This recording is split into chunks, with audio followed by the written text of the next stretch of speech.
Hello, good morning. So the 30-year gilt yield hit 5.87%. Besant has doubled Treasury buybacks to stem the US bond sell-off, and the IMF chief economist says AI productivity gains could actually push inflation higher. It's Friday the 21st. I'm FxPlew, and this is the market brief.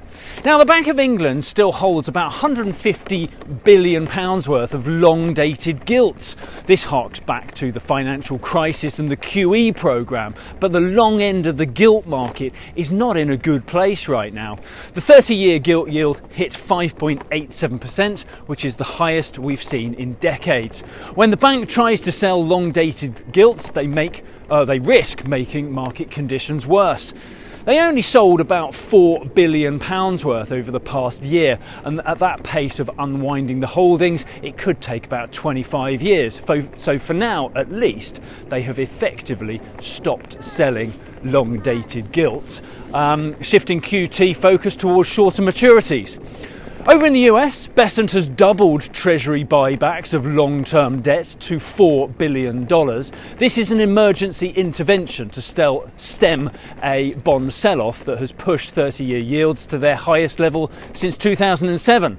Markets took this as a sign the Treasury is trying to bring down yields, and the dollar fell sharply on the back of that announcement. That hit a 3-month low. The tension here is interesting though, because as we know, Trump is demanding the Fed cut rates. He wants to ease debt financing costs on a deficit, which is on track, I think, for $2.1 trillion this year. Meanwhile, the Treasury is buying back long-dated bonds to suppress yields, and Warsh, over at the Fed, is trying to maintain credibility on inflation. Three bodies pulling in three different directions, and a bond market that is not entirely convinced there's a plan. Silvana Tenreyro has been on. Remember her off of the MPC? Well, she's the new chief economist over at the IMF now. She published research suggesting AI productivity gains may not lower inflation as previously expected, and it could even push inflation higher.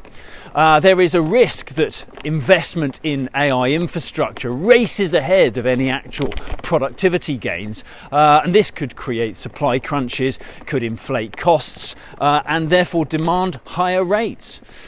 The Fed thinks AI is a disinflationary force that justifies patience, but Tenreyro is warning that this may not be a reliable strategy. In the market, the dollar hit a 3-month low and sterling strengthened on the dollar weakness. Cable kicks off around 136.50. We're a little softer against the euro, around 116.20, and euro dollar is up around 116.70 on the open this morning. So that's it from me, capping off another week. Thank you for joining me. Have a great weekend. We'll do it again on Monday. All the best. If you do not have a clue, then just tweet through and ask FxPlew.